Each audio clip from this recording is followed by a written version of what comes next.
If you're looking for a coffee machine, maybe for a coffee trailer, a small cafe, or just adding coffee to your existing business, and you're not going to be doing a huge volume of coffee, so you don't really want to spend a fortune on a coffee machine. This video, I'm going to talk you through a bunch of things you should be thinking about when choosing that coffee machine, and I've got some suggestions for you, and stick around to the end and I'll tell you my personal opinion of what I would choose for your new business. Before I get into it, I just want to introduce myself. My name's Jimmy, I'm the sales manager here at Artisti, and my day-to-day job is helping people choose the right equipment for their cafes, and I also support them with coffee training. So I know what it's like to get on a machine and feel that it's not quality or it's not keeping up in service. And I also see them come back into the workshop, and I know how hard they can be to work on. So choosing the right machine for a cafe, a coffee trailer, or a small office space can be a long-term decision that you need to get right. So I really want to talk you through what people come to me for. And if this is something that I can personally help you with within Australia, please reach out to us and we can go through this one-on-one. But one of the first questions I ask and I rule out straight away is 1, 2, or 3 group machines. Now, one group machine, I just don't really suggest them. If you block that head, you don't have another head, and you also just workflow wise, it's too slow. Don't even look at 1 groups. 3 groups, if you think you're going to pump out a bunch of coffee in a small amount of time, and maybe there's 2 people on a machine, maybe you're looking at 20 to 30 kilos a week, and that's the goal.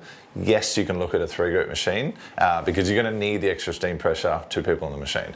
But for this video, we're talking to people that are just adding coffee and want to do a great job and want to make it taste good.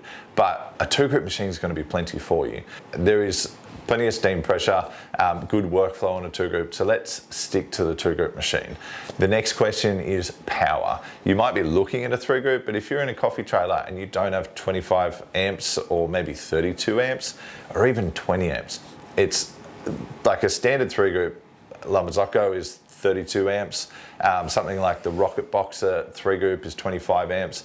You might not have the power in your coffee trailer. You might not even have the power in your cafe. Check your power access and ability and find out what you can do. A lot of them are 15 amps. And once you say 15 amps, you rule out a bunch of options. Once you say 10 amps, you're down to compact machines. There's the Sanremo Zoe Compact or the Expo Bar Mega Creme Compact.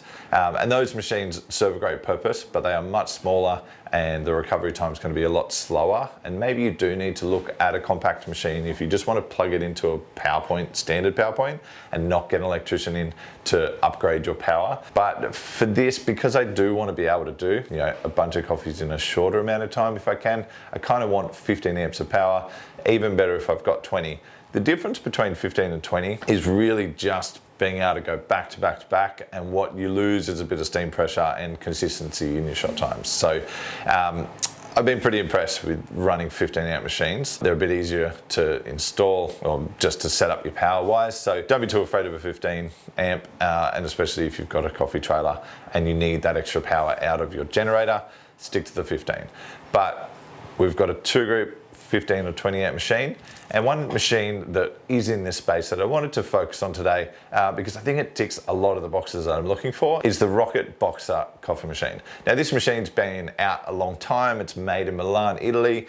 It's a beautiful machine, and we haven't been using it for a long time because there is a lot of machines in this space. We've used Wagas, Sanremo Zoes, you've got the Polaris Tron is a really common machine you see in this space. So if you're on the internet and you're searching for coffee machines, you're going to see a lot of options. So I want to shrink those options down for you, and let's focus on the Rocket Boxer, Sanremo Zoe, and the Polaris Tron. They'd be the 3 that come up a lot in this option. The Polaris Tron only has a 20 amp, but the Sanremo Zoe and the Rocket Boxer can be a 15 amp option. And this brings me to the big question of budget. This is really important because you can pay more money to get a better quality machine. The Wago Polaris Tron comes in at over $10,000. The Sanremo Zoe is just over $8,000, and the Rocket Boxer is $7,600 for 2-group options. So this is when your budget is very confusing, but it's really also important to know how to get the most value out of that money. If you've only got a small budget, really consider spending more money on the grinder.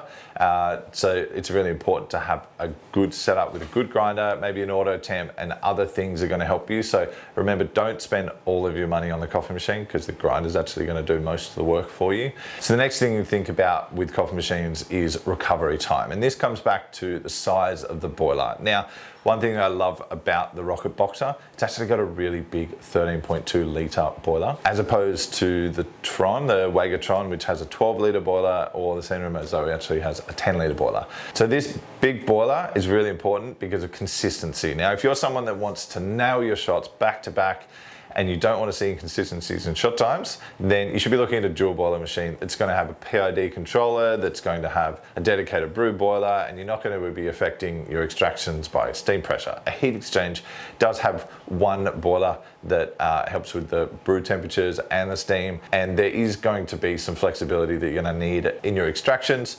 And understanding that, the part that I see is once we install, if someone's not of the mindset that that is something they have to be a little bit forgiving of, it can often be a bit of a letdown to them, that maybe their shots are a little bit inconsistent.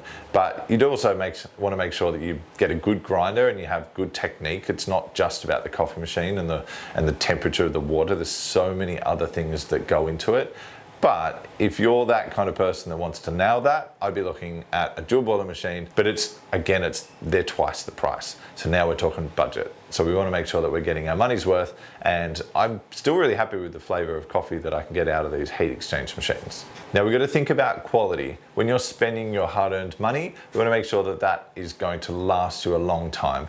There is a few of these machines out there that aren't necessarily built to last. I've seen some of them rust out, and I am really impressed when I see something like the Rocket Boxer, which has a cast alloy frame, full stainless panels. A lot of the internals on that machine are really nicely finished. They're high quality, and I'm really impressed with the build of it, and I do see that they're going to last a really long time. They're very well built machines. So the handles feel solid. There's definitely some machines out there that feel a bit plastic, and that's when, if you spend your money and you're on a budget and you get it and it feels plastic, maybe it's got a plastic rail around the top, or the group handles are light. They're the things that are disappointing to you when you get it and you're like, this feels cheap.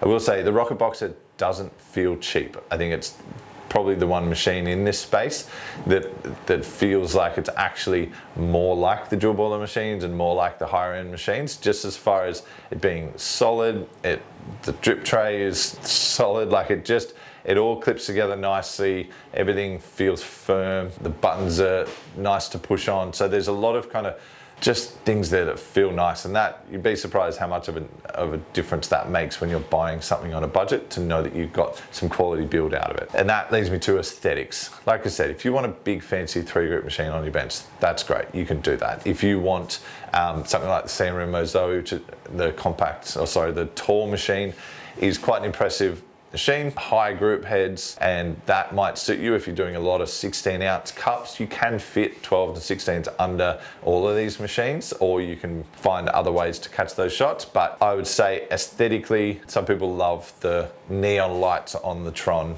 or the big barista lights on the Zoe. I'm impressed by it all, but I think they all look good. The Rocket Boxer is still a beautiful machine, stainless steel. It does come in white, black, or stainless, so you can customize the look of these machines to suit your cafe. A couple other features that I think are worth looking for when you're looking at a coffee machine, and this is a bunch that the Rocket Boxer does actually have. One that I really like is a tempering water valve on the Rocket Boxer. I haven't actually seen this on any other heat exchange machine, even the dual boilers. You've got to get to the next models up to get this. This is where it mixes cold and hot for its hot water tap, and you can adjust that. That's amazing. I can drink a long black straight out of the machine and not scald myself, not burn the coffee. So I love that feature, and it's a nice touch on that particular machine.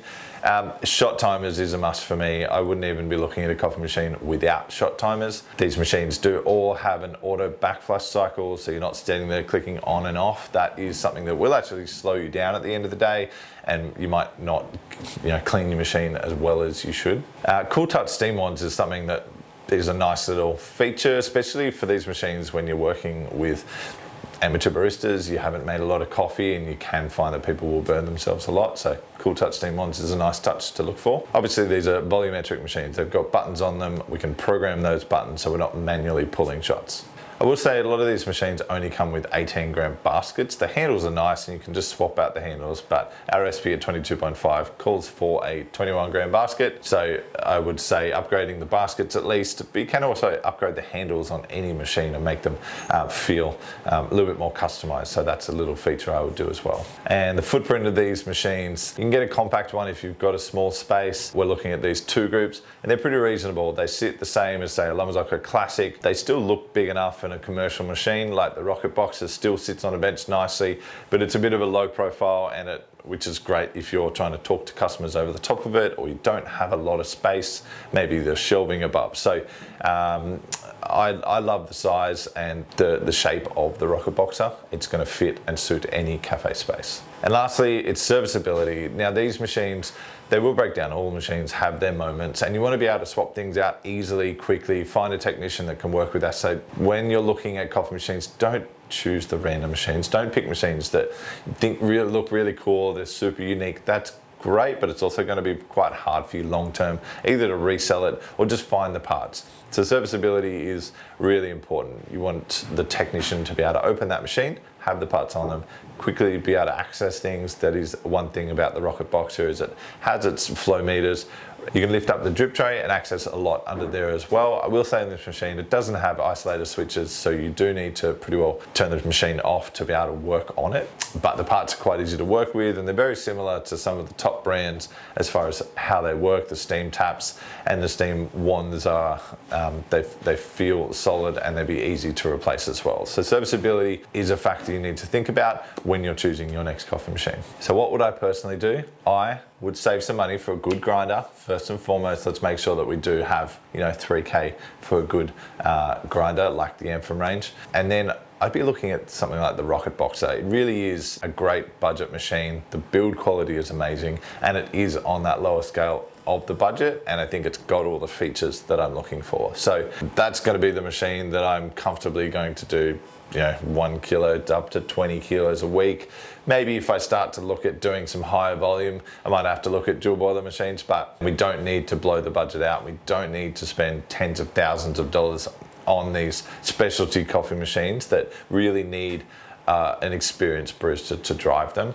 I recommend these machines. I think they're a great option for coffee trailers, small businesses, and a small cafe looking to do specialty coffee or just serve their customers great coffee. So they're something that I'm recommending to people, and if I can help you set one of these up for your cafe, please reach out.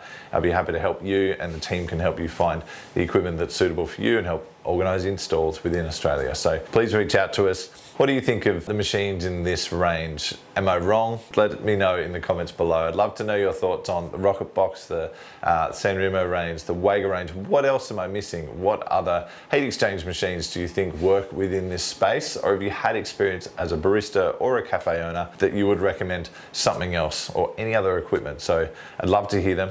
Please put them in the comments below. If you haven't subscribed to the channel, please do. There's heaps of videos all about helping baristas and business owners run successful cafes. So thank you for watching. I'll see you next time. Cheers. Bye.